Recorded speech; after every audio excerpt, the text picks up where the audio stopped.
And now the next case.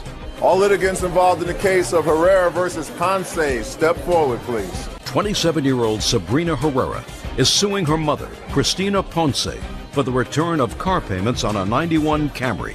Sabrina says her mother illegally repossessed the vehicle. Ms. Herrera, this is your mom. Mm-hmm. According to what I read in your complaint, you purchased a car. It was titled in your mother's name. She paid for the car. No. She didn't put down any money on the car. No. Did you put down any money on the car? Yes, ma'am, I did. How much did you put down on the car? $1,000. Okay, and this was your agreement. Your agreement was for it to really be your car. You were going to make the monthly payments on the car. Right. Even though the car was titled in your mother's name. But it was your car, and as soon as the monthly payments were completed, the car would be yours, the title would be yours. Right. At some point, you and your mother had a falling out. Right. You had made all the payments on the car. Right. Your mother doesn't dispute that. You had a falling out, you'll tell me why. It was something over your daughter. Right. And your mother took back the car. Right. So you want your mom to give you back all the money that you put into it because she breached the contract she had with you. Right. You look at me as if I'm not talking. I'm sorry. Okay. So that's what the case is about. Your mother says that you did, in fact, breach the contract with her because she allowed this car to be purchased in her name, using her credit. The car was for you and for her grandchildren. And she was annoyed that, A, you were disrespectful to her when you had this argument over your daughter. And B, she saw the boyfriend. I assume that that's the boyfriend. That's my driving, husband. Or husband. Well, it's a new husband, right? Got married in April. She was annoyed because she saw him driving the car. And he wasn't supposed to be driving the car. It was just for you. Okay. Now you're going to tell me when you took back the car and under what circumstances, Miss Ponce. Okay, when I bought my daughter the car, she was a single parent with 2 kids. I never knew that she got married. And I paid for the insurance. I went in there. I went to the credit union. I put the money down. What she did is the previous car I owned, I gave to her for her and my grandkids. As soon as she sold that car, she put the rest of the money on the car payment. Now, I was telling her not to be letting him drive the car. I have the insurance in my name. I've been paying the insurance payment since I got the car for her. He has no insurance. He had no license. And every time I seen him drive it, I would just tell her, Sabrina, he's not supposed to be driving. How do you know he has no license? Well, because my daughter said, being that he has kids, the judge took the license away because of child support. And being... Stand up. Take out your wallet. Open your wallet. Take out your driver's license. I don't have a license. Sit down. Why did you let him drive the car without a driver's license? He has a permit. Stand up. Go over there. Take out the permit. It's in there. See it?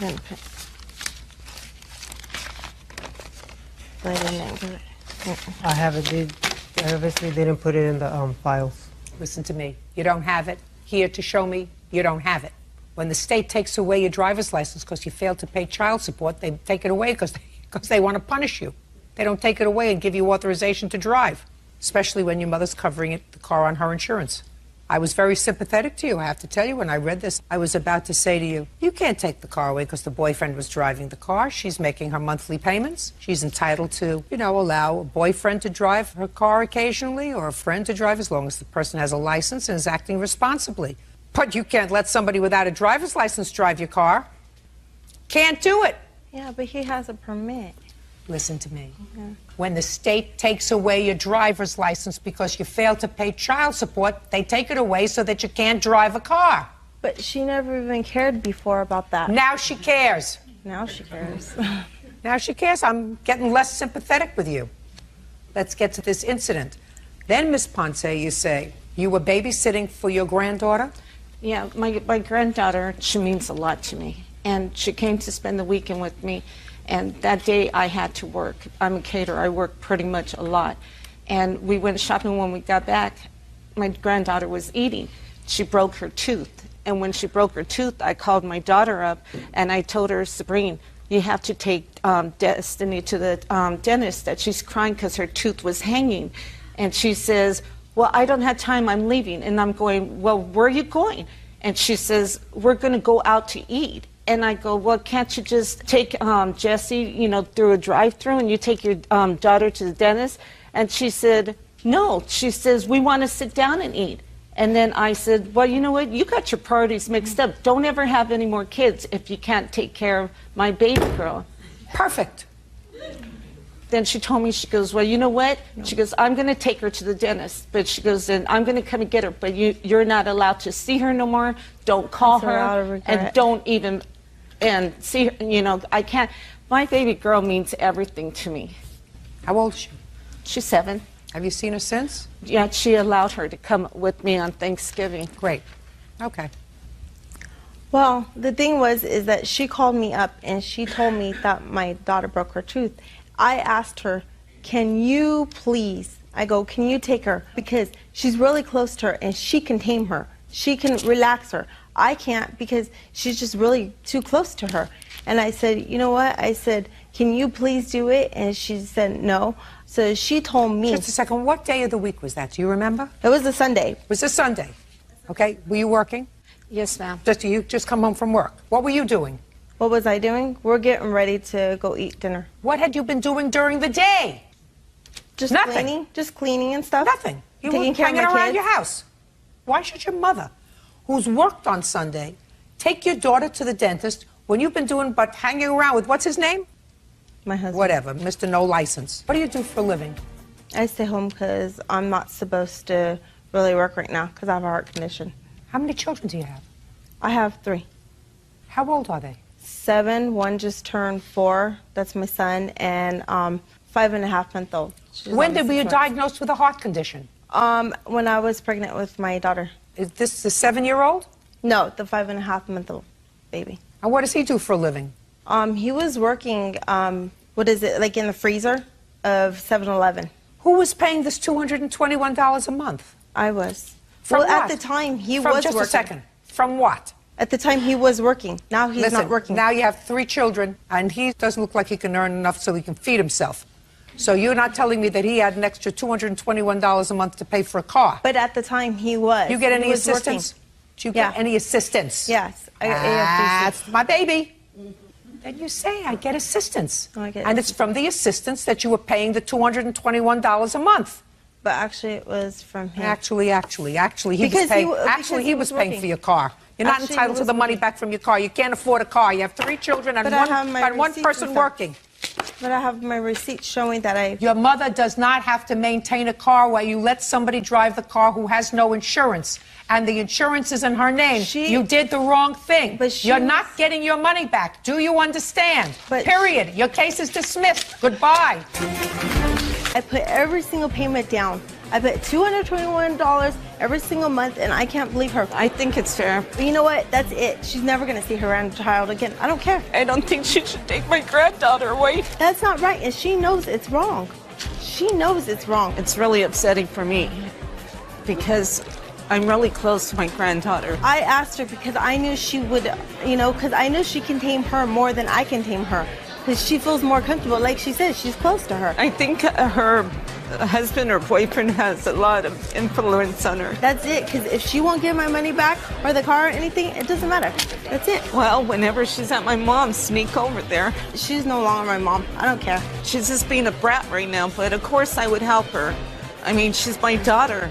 I mean, that's why I'm upset. Tina Smoot is suing ex-boyfriend John Bambino for a loan she made him while he was between jobs. John claims Tina manipulated him with her money. All rise. This is case number 515 on the calendar in the matter of Smoot versus Bambino.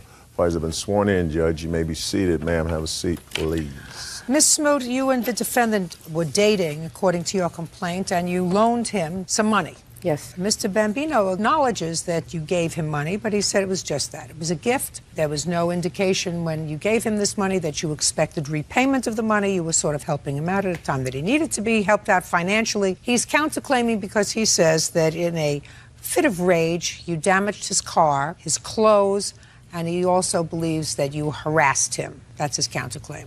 So tell me when you met him. I met him in August of last year. And when did you lend him the money? In December of last year. Tell me about it. John had lost his job and he couldn't pay his rent. When did he lose the job? November. What kind of job did you have, Mr. Bambino? Car salesman, ma'am. How long did you have that job with that company? 7 months. Before that, where did you work? He's a correction officer for the state of New Jersey. How long were you working there? 15 years. Go ahead. In December, I was coming into some money through a lawsuit, and I had extra money, and he asked me to lend him his rent money for the month of December, and that's what it was. I lent him the money. How much was it? It was $1,200. $1,200 for rent. Go ahead. And one bill was $452.07. What was that for? Home entertainment system. Who bought a home entertainment I bought for him. That he was supposed to pay me back for. No. Miss Smoot, listen to me carefully. If somebody doesn't have money to pay his own rent, then you don't buy him a home entertainment center and expect him to pay you back. You're not a baby, right? Right, Your Honor. What else? Cable bill, $100. I have a check that he wrote that I gave him a blank check to take to the doctor that has his name in the memo for $80. Did she give you a blank check to pay a doctor? Yes, ma'am. What else? A gas bill for $100 in December. $100 even? Well, his gas bill was way more than that, but I only paid $100 on it. Go ahead. 2 checks for food, one for $87.40 and one for $42.71. Made out to whom? To Acme. Did you use those 2 checks? No, I wrote them. He doesn't know you for that. Okay. What else? That's it. Okay, Mr. Bambino. The ball is in your court, sir. Where are you working now? Chevrolet 73. So you're back to work? Yes, ma'am. Fine. So Ms. Smoot says that you said, if you pay my rent, as soon as I get a job, I'll pay you back. You say that's not true. Tell me what happened, Mr. Bambino. By the way, how old are you, sir? 43. Have you been married? Yes, ma'am. You have children? I have 2 daughters. How old are they? 17 and 24. When did you last live with them? I have custody of my Actually, I've had custody of both since my divorce in 98. I have custody of my youngest now. So how are you supporting the children? My mother helps me out, but I mean, I just ran into a tough time between, like, let's say the Monday before Thanksgiving and I started my new job January 5th. Right. So it's approximately 6 So what weeks. you're telling me is your mother helps you out. She helped me out in that particular time frame, yes, in the beginning of January. Go ahead, I'm listening. I met Tina, as she said, in the middle of August. We started the date. Would you try looking at me rather than keeping your eyes closed? It's disrespectful. I'm sorry. I met her in the middle of August at a club over in Philadelphia. Approximately 2 weeks later, she accused me of staring at a woman on the track. She told me to get in her Jeep. She started to give me a ride, which was a ride from hell. She just started driving down the interstate, doing approximately 70, 75 miles an hour, weaving in and out of traffic. But after that, you took money from her. No, well, ma'am, it's... Listen to me. After that, you took money from her. So I'm not interested in I didn't take money. Yes, you did. She gave me the money, ma'am. That's not what I said. I said you took money from her. Yes. After the ride from hell, which would have put me in a different county from somebody like that, you took money from her. Yes. Right. Did you think that the story you were going to tell me was going to make you a sympathetic character? Not at all. Good. Let's get to the money. Come on. After several pretty bizarre things that Tina pulled between September and December, I tried cutting off the relationship several times. Tina's texts me 15, 20 times a day, calls me, begs me to let her back into our relationship, start our relationship over. Is that a child? No, ma'am, she's a witness in this factor. Tina, I let back in approximately 7, 8 times between September 1st all the way up to February 11th. She just constantly says I'm cheating on her. You want to know something? You want to tell the sad story? Go on Dr. Phil. I want to know up to me. I want to know about the money. Money. Tina would manipulate things and try to get me to let her back in. And after 3 or 4 weeks of constant texting me every day and please begging me to let her come back and start the relationship over, I did it several times. Tina, Bambino, listen to me carefully. Get to the money. I am. In December, she may be desperate and she may find something about you attractive. Mr. Bambino, I do not. I know that. You are 43 years old. You look every day of it. I know. And then some. Right. And Mr. Bambino, and then some. I have children who are 43 years old, sir. That's not you. That's the first thing. Second thing is, let's get to the money in December. Excuse me, you date him? No. Perfect. Get to the money. All right, I let Tina come back over in early December. She paid $1,200 on my couch and said, pay your bills with this. I don't care when you give it back to me, just pay your bills. She insisted. I did pay. I paid my rent with it, of course. The other things, utilities. She paid $900 for the heating bill. Mr. Bambino, how do you think Miss Smoot knew that you didn't pay your utility bills and that you didn't pay your rent? How do you think? By By you telling her. And it was that kind of casual conversation that inspired her to leave the $1,200 on the table for you? Yes, ma'am. And it was at that time that you were concerned about her bizarre behavior that she exhibited 6 or 7 times. Over that 6-month frame, yes. Now, you were a corrections officer for 15 years, sir. You knew that there were certain prisoners that were dangerous, right? Yes, ma'am. And when you were dealing with a dangerous prisoner, there were certain protocols. You made sure that you didn't put yourself in harm's way. That was your training, right? Absolutely. So here you're dealing with a lunatic, somebody who over the course of 6 or 7 months is doing crazy, bizarre things. So instead of cutting it off, you know where the courthouse is. So if you know somebody's stalking you, somebody's annoying you, you go to the courthouse and you say, this person is stalking me, annoying me, I need a protective order. Instead, you had somebody stalking you, you took their money.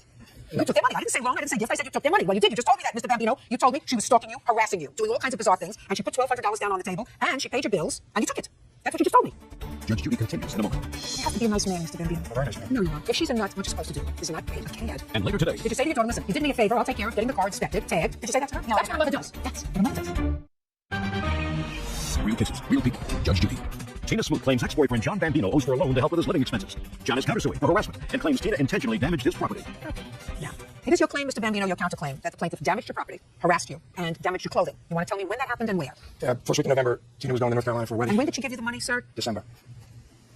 On a sympathy scale, sir, of 1 to 10, this is about going to be a -5. Because what you're going to tell me is that she, again, acted like a nut, and you took money from her the next month. Right? Yes. Go. She told me she would let me borrow her Jeep. I dropped off my friend's automobile that I was using at the time, which was a female friend of mine for 18 years. Tina, in the process, went in the glove box and found out who the car belonged to. She took a pen and ripped the whole roof of the inside of the car, ripped the leather on the seats, took a soda and threw it all over my clothes in the back. That's the incident in November. Why did you do that, Tina? I didn't do that. What did you... Tina. Why did you do it? I didn't do that, Your Honor. Yes, you did. You did some of it. I called him and told him to bring my Jeep. What did you do to the stuff? I poured soda on his clothes. You poured soda on his clothes. Is there a police report with regard to the damage to this friend's car? No, ma'am, I have pictures. It's not your car. It's not my car. Did you fix the car? Not yet. Then you're not the person who can file this claim against Miss Smoot. That would be the car owner. Yes, ma'am. And as far as throwing soda on your clothes, So what? you owe $1,480. You have to be a nice man, Mr. Bambino. I'm very nice, ma'am. No, you're not. If she's a nut, you're not supposed to take advantage of people who are not balanced. If you actually believe that Miss Smoot is not balanced, then what you're supposed to do is not be a cad and take advantage of her financially. You're supposed to say, I don't want your money. I don't want it as a gift. I don't want it as a loan. I don't want you in my life. I don't want that at all because I don't think you're balanced. I think that you should take this money and use it all by going to see a doctor or maybe give you some medication to help you feel better. Instead, what you did is you took advantage of her because you're not a nice person. Nice people don't take advantage of sick people. Judgment for the plaintiff for the amount of $1,480. Your counterclaim's dismissed. Goodbye. Judge Judy, may step out. It's all a big joke. Get him anyhow. That's totally not the case. It's totally not the case. She thinks that something's going on between us. We're just co-workers. She's a little insane. She needs some medicine. That's what she thinks. I feel bad because she's not a bad person. She's got 2 beautiful daughters. First of all, I don't have 2 daughters. I have a daughter and a son. I'm not gonna date one ever again. I will never let anybody take advantage of me I'm gonna do a background check and, do what I gotta tell. And now the next case. All parties to the matter of Gossett versus Roten. Step forward, please. 20-year-old Andrew Gossett is suing his ex-roommate, Brandon Roten, for breaking their apartment lease. Brandon says he moved out due to a legal dispute with Andrew. Where do you gentlemen come from? Wichita, Kansas as well. Who lost their luggage? You had no clothes? No clothes. Let me see the outfit that you got yourself put together with. Not bad. Okay, Mr. Gossett, this is what your case is about. You, the defendant, and I think one other young man decided to room together. You signed a lease, and the defendant moved out 4 months prior to the lease terminating. And you have been taking care of his share of the rent for that 4-month period. The defendant says that your actions forced him out of the apartment, and therefore he's not responsible for the rent. When did you sign this lease? August 29th, 2006. The third roommate was who? David. Where is David now? He's a full-time grad student at Lawrence, otherwise I would have him as a In witness. Kansas? In Kansas, yes. You go to school as well? Yes, I go to Butler Community College. And you? I do as well, Butler Community College. Are you angry with each other? We haven't really spoken in the past 4 or 5 months. I have no hostility towards Brandon. You just want your money. Okay. When did you move out, sir? I moved out in the last day of October due to certain circumstances and situations. So you moved out and there was still 4 months left to go on the lease? Yes. And you understand, Mr. Roden, that it is your burden to establish to me that you had just cause to leave. Otherwise, you're really responsible for this money. Yes, ma'am. That fair? I believe so, yes. What was in your court, sir? Let me hear you. Okay, September 29th of 2006. We were still living at the time with David and Andrew. We were proceeding up to Lawrence to actually check out KU and the nightlife as well. KU. Kansas University, I'm sorry. We stopped at a gas station to fill up and get some refreshments. Andrew Gossett actually had placed an alcoholic beverage on our dashboard of the vehicle. There was a park ranger. You mean a beer? A beer, yes. I've heard of that. They did have beer in the Stone Age when I was The park ranger proceeded over to investigate the matter, check Investigate the beer. Investigate the beer. He discovered that Were you driving, sir? No. They had to search the vehicle because none of us were 21, and they proceeded to find drugs and things like that in the car. What kind of drugs did they find? Marijuana. Anything else? No, just a bong with it. What would that be?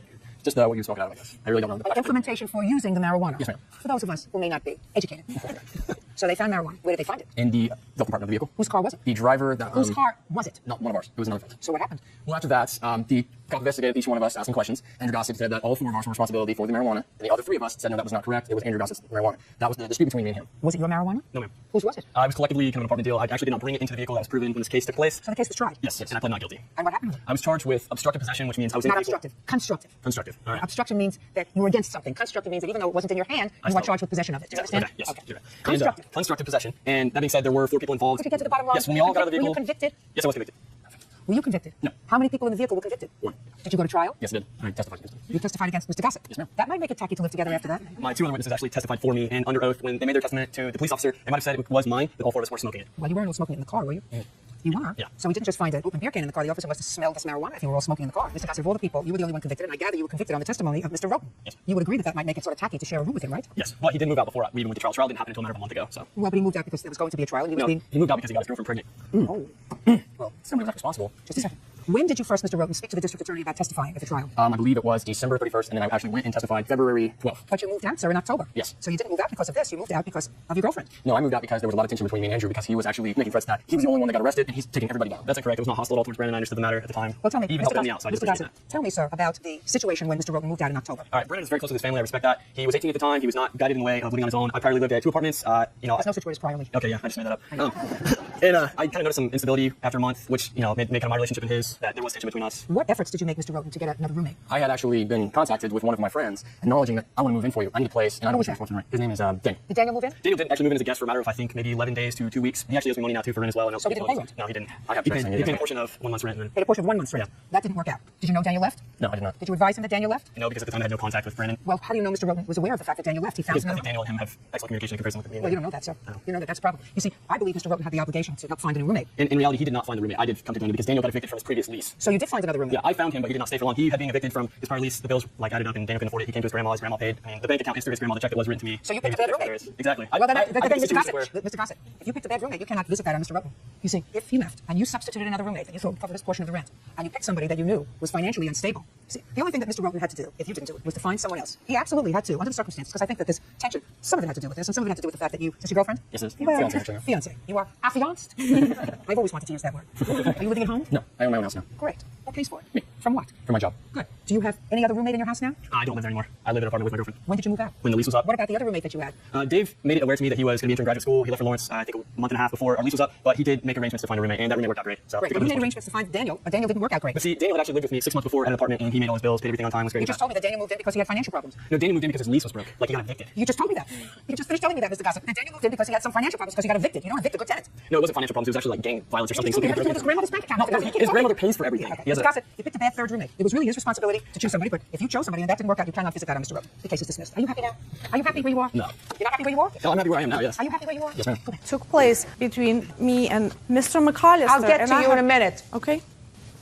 Go ahead. Once the agreement's signed, I get her out of jail. She says, now what do? I live 30 minutes from here. I agreed to give her a ride. She's worried about getting to work, so I give her a ride. And it's about 30 minutes away. So during that time, she tells me the entire story about the arrest, and I attempt to be understanding that, you know, she was arrested, and I'm sorry, and that's a bad thing, and you're dealing with a breakup, and, you know, how she caught her boyfriend with his new girlfriend laying on the couch that she paid for or she picked out. And the entire time in the car, Would you look at me when you're telling me this story, Mr. McAllister? Look at me. Don't look down there. Sorry. The entire time in the car, she says, I'm not a stalker, I'm not a stalker. I go, okay, sorry, you're not a stalker. No problem. Okay, I'll get you to your vehicle. Well, the vehicle's parked 3 blocks away from the house where she was living or where she was arrested. So there's obviously something going on there. Anyway, I get her out, she signs the agreement, and she refuses to pay me. Just a second. When did she sign the agreement? Immediately upon release from the county jail. Okay. And then you drove her to her car. Correct. And you dropped her off at her car. Yes. And she never paid you. Right. I made When, repeated for the first time, did you contact her with regard to payment? Well, within 10 days, we sent her an invoice, just a reminder of the payment terms, and sent her 4 or 5 subsequent invoices that went answered with these rambling letters talking about... Do you have a copy of the letters? I do. Can I see them, please?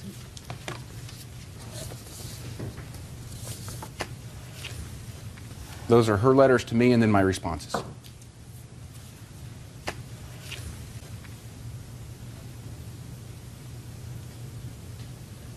Based upon our discussion, these are your words, when he initially asked you for your money. Based upon our discussion, it was my understanding that we would discuss my opportunity to provide some type of service to you and your business in lieu of paying you $5,000 for a relatively risk-free, as you put it, bond. I am still awaiting the opportunity to make good on my offer to work for your company. As you were advised at the time the bond was posted, I have not, or do not have now, $5,000 fee that you are demanding. Given the above-mentioned discussions that we had at the time of the unsecured bond was posted, I now consider your correspondence demanding $5,000 to be intimidating and threatening. What are you, crazy? Judge Judy continues in a moment. On the way to my vehicle, he makes comments about my physical appearance, and he says, a pretty woman like you, maybe we can work something out. And later today... What's wrong with you? Don't you have any pride at all? Yes, ma'am. Where is it? Show me. Where is it? I left it at the house. Right. Real cases, real people. Judge Judy. Bail bondsman Aaron McAllister says former client Elena Zadevich owes for unpaid bail money. Please do not send me any more threatening letters.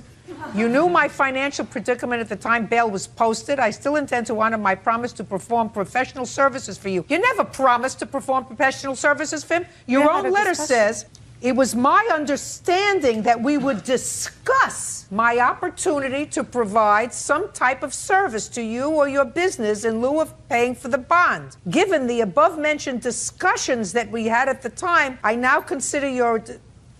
Discussions are on a contract, madam. Let me tell you what happened. Yeah, go because ahead. he's not telling you the whole truth. Go what ahead. happened, he bails me out. Are he you, knows just a second, are you telling me the whole truth? Listen, are you telling me the whole truth? Yes. Really? Yes. About your children's living arrangements, you're telling me the whole truth? We're not talking about my children right now. I want to tell you. You mean you're telling the truth? About what Listen to happened. me. You're telling the truth sometimes, and sometimes you can lie. And when am I supposed to tell the difference? You see, I knew that you were lying to me about your children's living situation. That you're not willing to discuss. What did I lie about? Listen to me. My question to you is, how am I supposed to tell when you're lying? And how am I supposed to tell when you're telling the truth? I do tell the truth. But you just lied to me today. About what? You lied about your children's living situation. No, I didn't. Yes, you did. How did I? Oh, yes, you did. And you know you did. You know that they live with me part-time, they live with some part-time, they live here because I work. That's not the story. But that's a story you chose to tell me. Now, you told me that with the same veracity as you told me that you had another contract with him. And my question to you is, how am I supposed to tell when you're telling the truth and when you're lying? What I'm saying is the truth. Okay. Now I'm going to hear you, and then I'll tell you what the law is. Okay. Well, he bails me out. He drives me to my vehicle. On the way to my vehicle, he makes comments about my physical appearance, and he says, well, it would be nice if a pretty woman like you worked for my company, doing some sort of marketing and promoting my company, and maybe we can work something out in terms of paying for the bail bond that he posted on my behalf. So when he dropped me off by my vehicle, and before he left, he made me sign the agreement that you saw after we had the conversation of me potentially working for his company. Did you get what you said to me, madam? You just said to me, maybe you could work for my company. Maybe you could work for my company. And that's not an agreement. No, that's not. No. After that, nothing. You took that, and I believe that you said that to her. Well, maybe you could work for my company and do something. Maybe you said it to her. Who cares? It's not relevant. There was no contract. I said I couldn't work for him full time as he proposed. So he said, no, madam. We can work something out, and you can work for me on weekends. Your Honor. Oh, listen to me. Listen to me. You're making it up as you're going along. No. Yes. No, I have you are, a because letter. according to what you said to me, after you had that discussion, after, not before. You see, he said you signed this at the jail. No. You say I signed it after I had the discussion with him about working with him part-time, weekends, etc. If that was true, that's not contained in this agreement. No. And I believe, madam, that you are one smart cookie.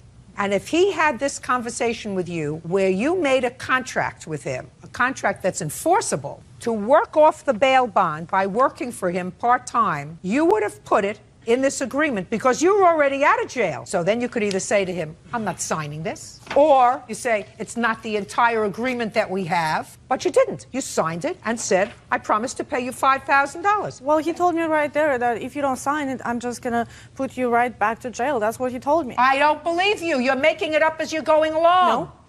You're making it up as you're going along, because if he said to you, you sign this or I'm going to take you back to jail. That's what he said? Your response would have been, well, then put in our agreement that I could work it off, right?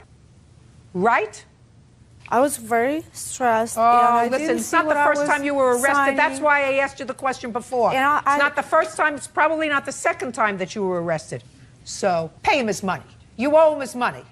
Don't be a con artist. Judgment for the plaintiff in the amount of $5,000. That's all. Parties are excused. You may step out. I've offered to either work for his company My family's been in business over 40 years, in lieu of paying for the services. and it didn't come from having criminal defendants work in my office. It was his offer initially. It's a bad deal. I'm sorry she had to go through what she went through, So he reneged on the original agreement. but I performed a service and I need to be compensated.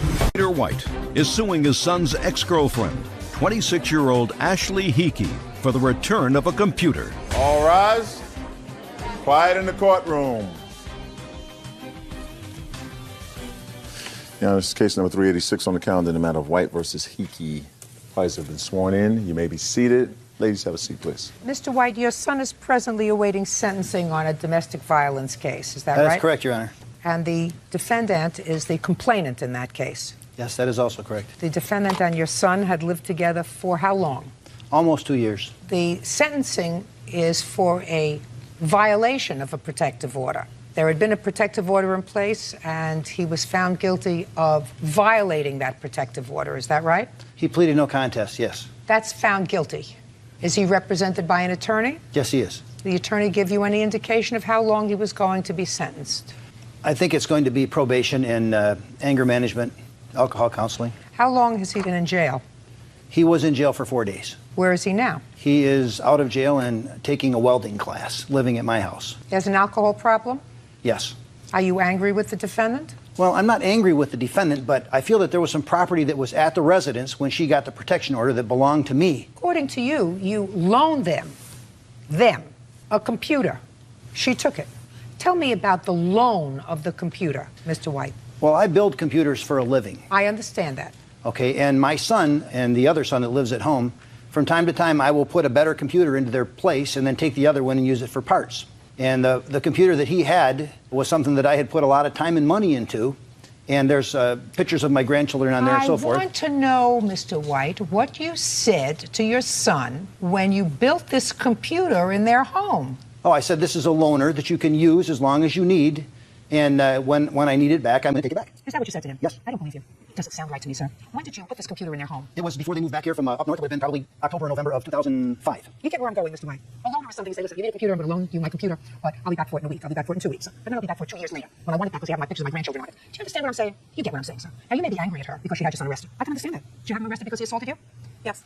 You said that in a very tenuous way. Did he assault you? Yes, he did. How? He tossed me across the room. He grabbed my arm and tossed me across the room. Have you been drinking? Yes. Do you drink? No, not well, occasionally with friends. But you don't have an alcohol problem? No. How long have you known that his son had an alcohol problem? Well, he drinks on a daily basis. I guess from the beginning I knew it, but it was my own fault for knowing and not doing anything about it. Was he working at the time that you lived together? When we first started living together, yes, he was. And then? And then he got laid off and was on unemployment until right now. Were you working? Yes. Steadily? Yes. Same company? Well, when we lived in Petoskey together, I asked to be laid off because I wanted to move back to Bay City. I didn't know if we could find work right away. And when I got there, I had a really hard time finding work, but I did find work at a daycare, and I worked there until I found a better job, which is where I'm at now. How long have you been working at this company? Since August. Sounds like a nice young lady, sir. You must have been thrilled that your son, who has an alcohol problem, hooked himself up with such a nice young lady.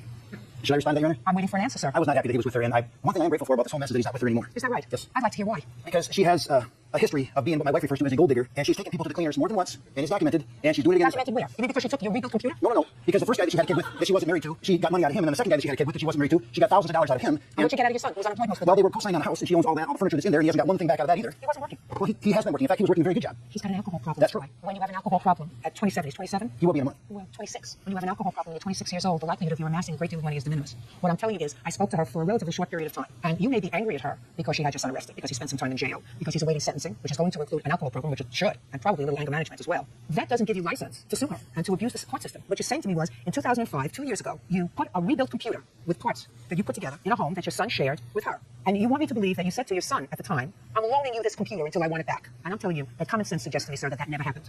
You may have said to them, from time to time, I'll come and add new parts to it and give you a new one. That I can imagine if that's what you do. But not 2 years ago saying to them, this is a loaner. If you say to me, I made a gift of this computer to my son, and she took it, different story. Then your son would have to be here and say, it was my computer, I want it back.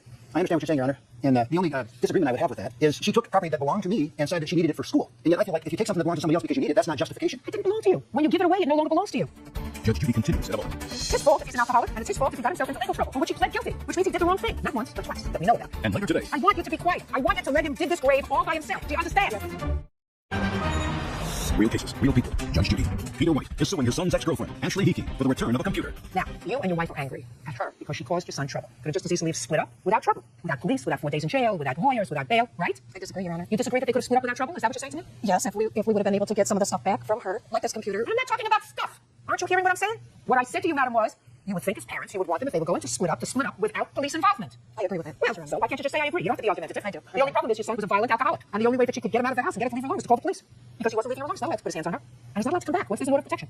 That's not her fault. That's your son's fault. And you better put the blame where it belongs. Because it doesn't belong with her, it belongs with him. And the quicker he grows up and figures out that he has 2 loving parents, but he better not disappoint them because he's going to be there for him if he falls on his face. But don't blame other people. It's his fault if he's an alcoholic, and it's his fault if he got himself into legal trouble, for which he pled guilty, which means he did the wrong thing. Not once, but twice. More perhaps, but twice that we know about. And if your son wants to come here and tell me that this was a gift to him, and she took it without permission, I'd hear him. But you did not loan her your computer. That's all. The case is dismissed. He's angry with me because his son is an alcoholic and he's violent, and he went to jail and he's mad at me and thinks it's my fault. I think she would do anything she could to make my entire family miserable and making a career. My son was brought into this situation. It should have never been like that. You can't fault the judge's logic. He was very logical, but there was a few issues behind the scenes that didn't really come to the fore. I hope he does get hope, and I hope he does become a better person. Frank Automitis is suing his wife's boyfriend, Willie Albrecht, for filing a false police report and harassment. Court come to order. All rise. Have a seat, please.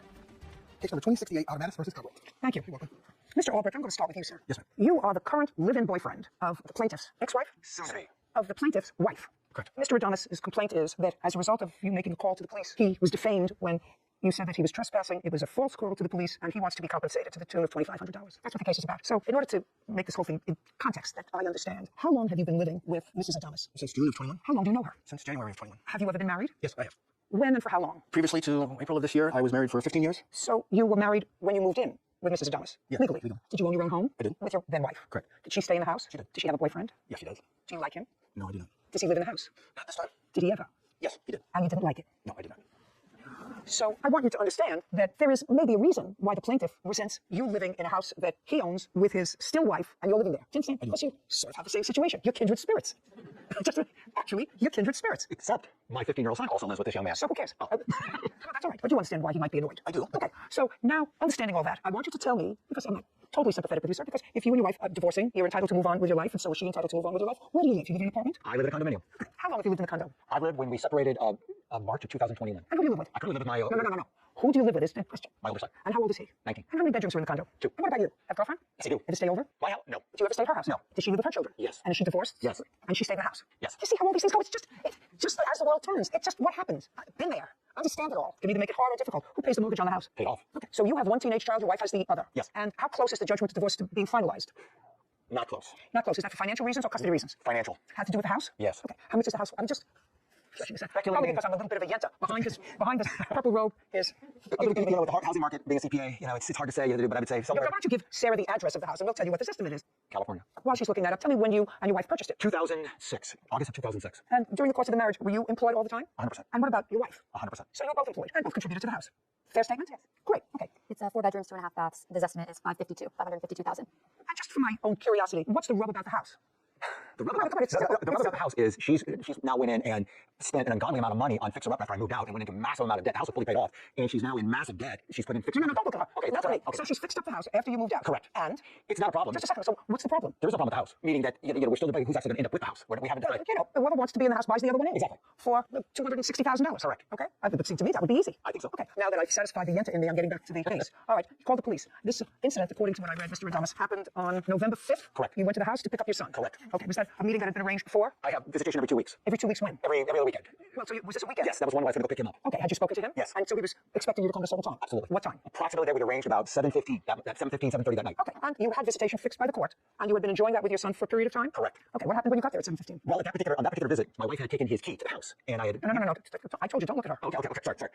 Okay. I'm getting sympathetic with her. I just want you to know. Okay. 7:15, you went to pick up your son, and you were annoyed because your wife had taken your son's key away from you. Correct. And you thought your son should have his key because he was 15. Yes. And? So at that particular time, I look down. Okay, I went into the house. I'd never been in the house since I moved out. How did you get into the house? The house, the door was open. Okay, the door isn't wide open. What does it mean it was unlocked? Okay, so let's not say the door was open. The door was unlocked. Correct. Door was unlocked. You don't live there anymore. You live in a condo. Correct. Okay, did you ring the bell? No. Knock at the door? Yes. Nobody. But there's a bell. There's a bell. There was a bell. There's a bell. Yes. Didn't ring the bell. Open the door. Huh? Open the door. Yes. Your house. I own half of it. I'm going to ask my wife a question. Yes. Keep going. Walked into the house. At that particular time, she is sitting there with my son. At that particular time, I asked her to get a copy of the key, and we became into an argument. She didn't want me to have a copy of the key, and I tried to explain to her without a copy of the key, he can't get in the house if I drop him off at odd hours, and you don't have to be home. So then she got upset. At that point, then I never met Mr. Albrecht before this time. He comes storming down the stairs. Mr. Albrecht is then, I think Mr. Albrecht's coming to beat me up. He is storming down the stairs. I've since learned Mr. Albrecht. Just pay careful attention to me. So far, you're in the wrong. Okay. Now, let me just tell you. Okay. So far, from a legal perspective and a common sense perspective, you're in the wrong. I'll explain why in a second. So walk into the house. We got past that. Okay. We got past that. So now you want a copy of the key, and she says no. I don't care if you want to give it to your parakeet. You're not entitled to a copy of the key. Okay. Let's start right there. And let's start with my first point is if you're going there to pick up your son for a prearranged visit, yes, you don't walk into the house. You have a 15-year-old son. 15-year-old son has a phone. I tried to call him, yes. Oh, you tried to call him. What happened? He said he was there. He said... Be very careful what you say to me. Okay. You called your son. I called my son, be ready to go. He said, okay, I'm ready to go. That was at about 7 o'clock. Yes, approximately. What do you mean, yes, approximately? Yeah, I was probably on my way to pick him up. So when I called him, okay, so ready to go. Yes, okay, so you walked in. Okay. You had no right to enter the house. Did not know that. Well, you had no right to enter the house. You knew that your wife changed the locks. I did not know at that time she changed the lock, but the door was open. No, listen to me. You went there because... Mr. Adonis, you've got to be a two-process thinker, sir, before you give me a lot of baloney. You knew that your old key didn't open the house. Otherwise, you would have said, your mother took away your key. I'll make you another key for my copy. True. True, of course it's true. So, you know... And later today. I was not arguing with my dad and stepmom because they moved into a 55 and over neighborhood. When? They... If you tell the truth, you don't have to have a good memory.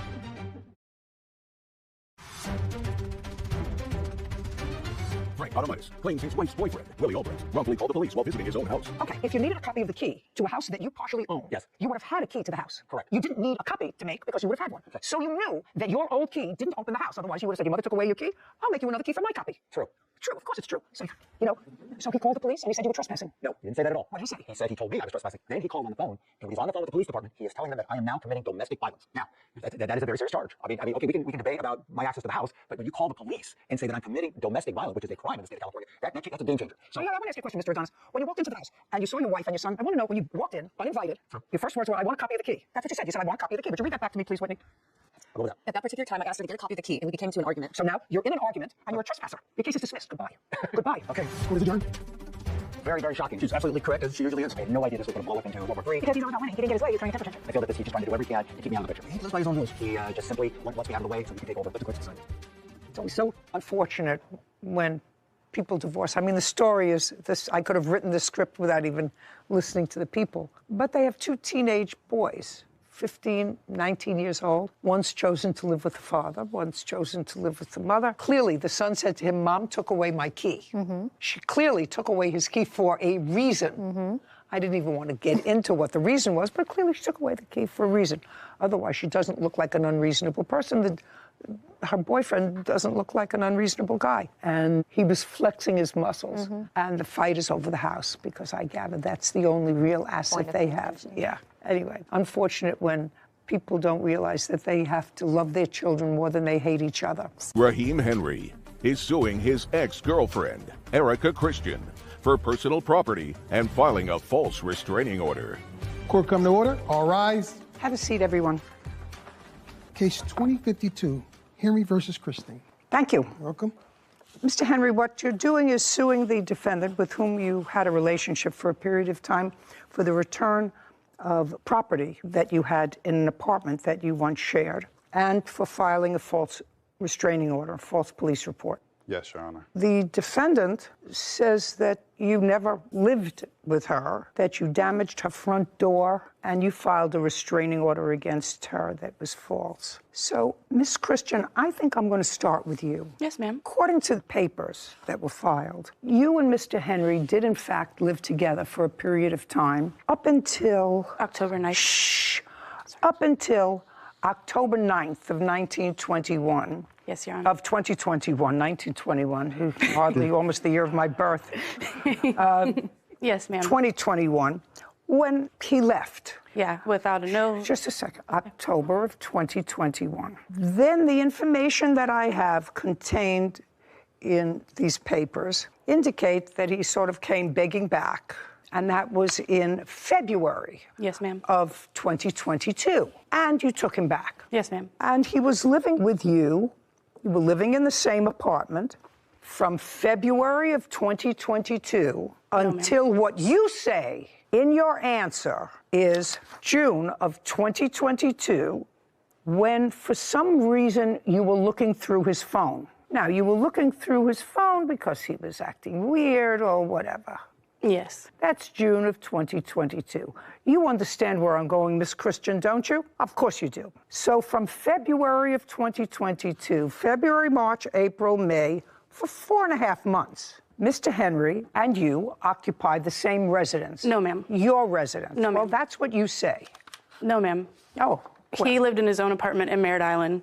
When we got back together. Here we go. On February 15th, 2022, he contacted me and we got back together. He had his own place and never lived with me again. He would stay over occasionally and bring a few things to make himself comfortable. On June 21st, I went through his phone because he was acting weird. Where was he when you went through his phone? He was asleep. He was asleep where? In my bed. Okay. In the apartment? Yes, I work at 6 o'clock. In the apartment? Yes, ma'am. Of course, yes, ma'am. And I saw that he was setting up a date with the mother of his child. Yes, ma'am. I got upset, dropped off my son, and then came back home while he was packing. He told me he was taking my couch, TV, dresser, dining table, and everything in my apartment. So my next question to you is, who paid for the couch? Me. I'd like to see a receipt. I don't have it. Who paid for the couch? It was a couple years ago. Shh. Sorry. My brother, Adonis Glover, he's the one that gave me the furniture. Just a second. He gave me the couch, the love seat, the lamp, a few other things listed on that document. When did he give them to you? He gave it to me before me and Miss Christian moved in the first apartment. So let's go back. Where was the first place that you lived with the defendant? Cocoa, Florida. Okay. From when to when? From 2020 October to February, March 2021, because that's when her lease was up. Were you both on the lease in that apartment? No, I wasn't on that lease. Just you? Yes, ma'am. And that's the first place that you lived together? Yes. And Why did you leave that place, Mr. Henry? She was relocating to Titusville. I helped her move into it, and I moved in as well. Does that sound familiar to you? Be very careful what you say to me, because when I say I read the papers and I have my own preconceived ideas of what this case is about based upon 50 years worth of experience, be very careful what you say to me. Yes, ma'am. Great. Does that sound familiar to you? No, ma'am, he is lying. He is lying about what? Adonis did not give him that furniture. Furniture was given to me, never was given. Just a second.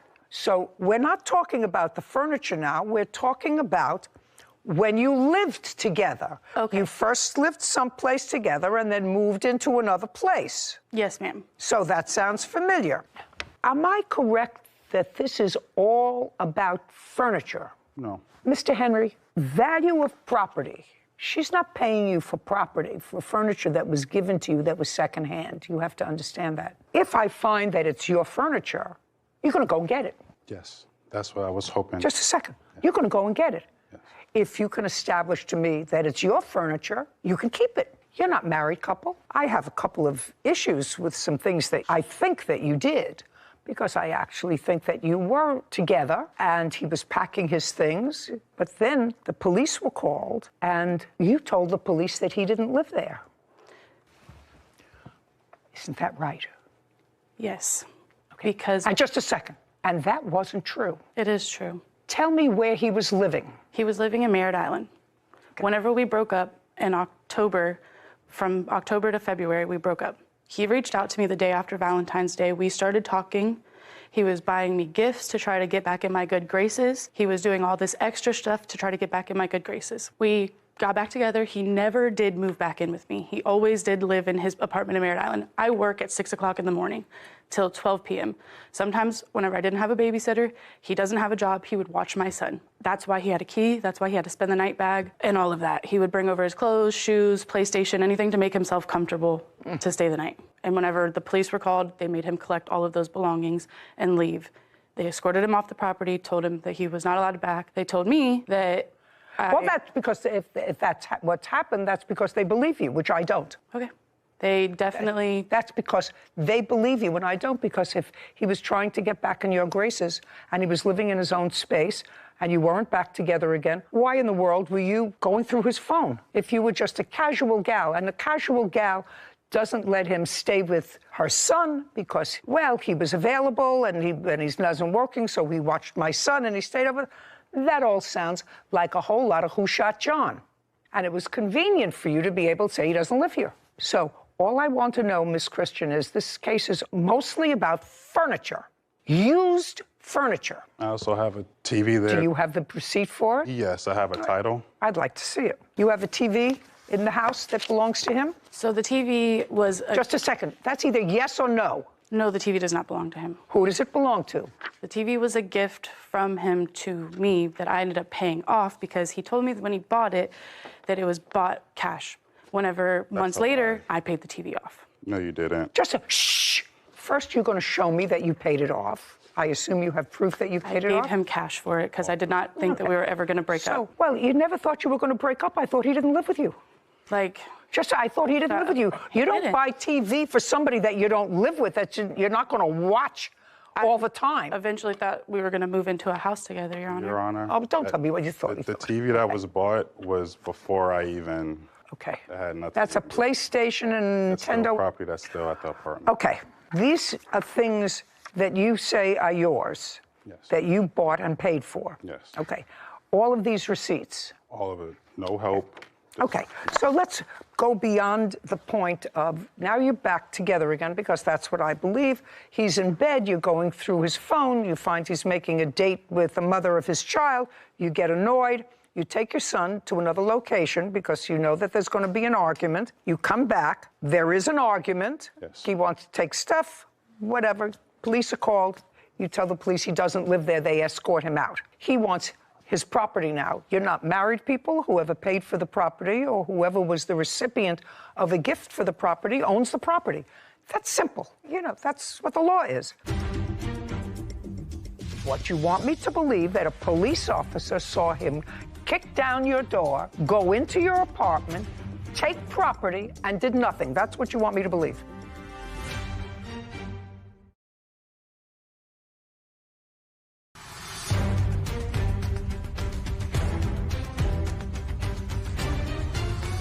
Raheem Henry claims his ex-girlfriend, Erica Christian, owes for personal property.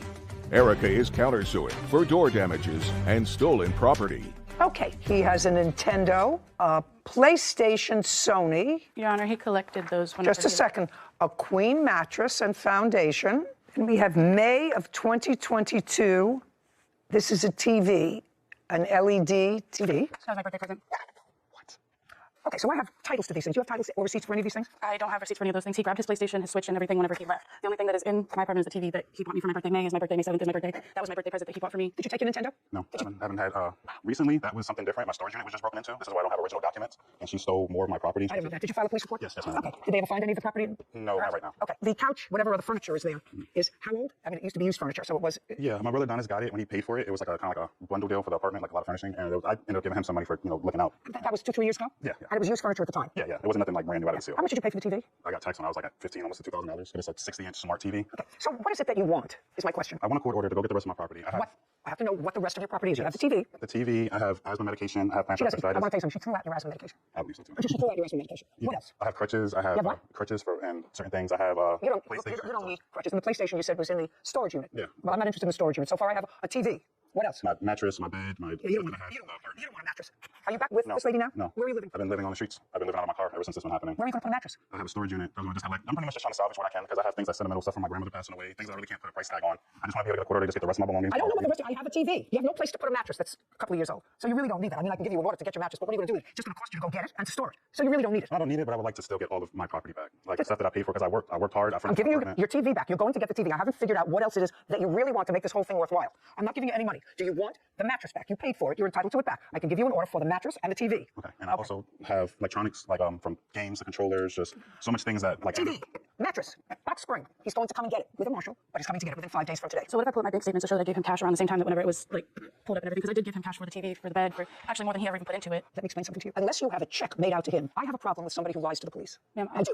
I have trouble with somebody who got very angry because her boyfriend, who was living there, watching her son, bought a TV, bought a mattress, bought a box spring, bought all of those things, and then you got annoyed that he was involved again with his child's mother. You dropped off your son someplace else to come back to have a fight with him. You did have an argument with him.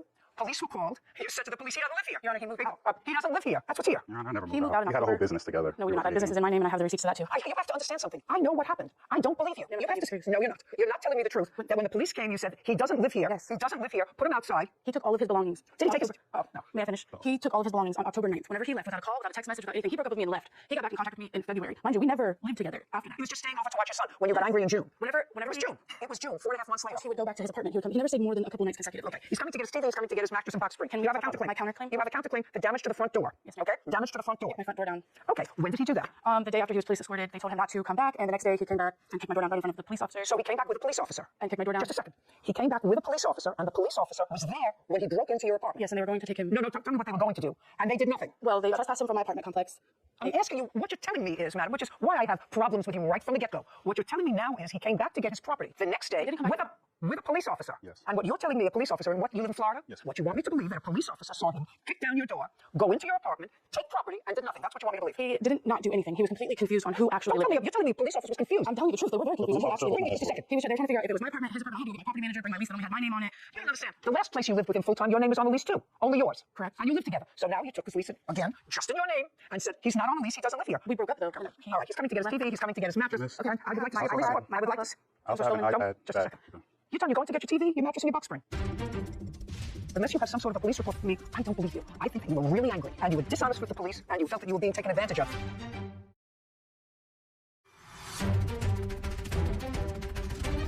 Raheem Henry has accused his ex-girlfriend, Erica Christian, of keeping his personal property. Erica claims he broke through her door and stole her belongings. Yes, ma'am. I have my Chromebook, my iPad, my office supplies. Things were stolen from my company whenever he kicked my door down and took things out of my apartment that day. Okay, now let's get to the company. What kind of work were you involved with when you and the defendant lived together, Mr. Henry? I did all the graphic design. I made the business cards. Just a second. Were you involved in graphic design? Yes, I actually went. Just a second. Together? No. was mainly me. And you did this over a computer, over a laptop? Over a tablet, over my iPad. So the business supplies that she's going to tell me about were for the graphic design business? Yes, some of the supplies, but I never stole anything. I just had an iPad that I worked on, and I did graphic design on that was mine. I gave her cash for it. She found it on Amazon for me for a good deal. I was able to draw on it. She's never had access to it. It's always been my Apple ID on it. Where is it? I don't know. The day when I got escorted out, she came out of the apartment. I was going to get the rest of my belongings, and she was saying, "I can't find my iPad. You have it." And right then and there, I knew she found it, and she took it and hid it. So the officer let me go inside to get my belongings. I looked in the closet where I had it wrapped up. Gone. I walked outside and was like, "Erica, where's my iPad? I paid for that. I do work on that. It's mine." She said, "I don't know. It's gone. You must have it." Had this whole sob story about it. So since this day, I have no idea. Okay. What else? My iPad that he stole the day that he broke into my apartment. My Chromebook that he stole the day that he broke into. You what? My Chromebook, my laptop. What else? I have my printer that he stole. It's all right here, 600. Do you want me to just pass it to you? Did you take a printer? I'm so sorry. I wasn't able to leave with anything because they made me have to go through a civil suit because she started claiming stuff and saying it was hers and it wasn't mine. So the officer made me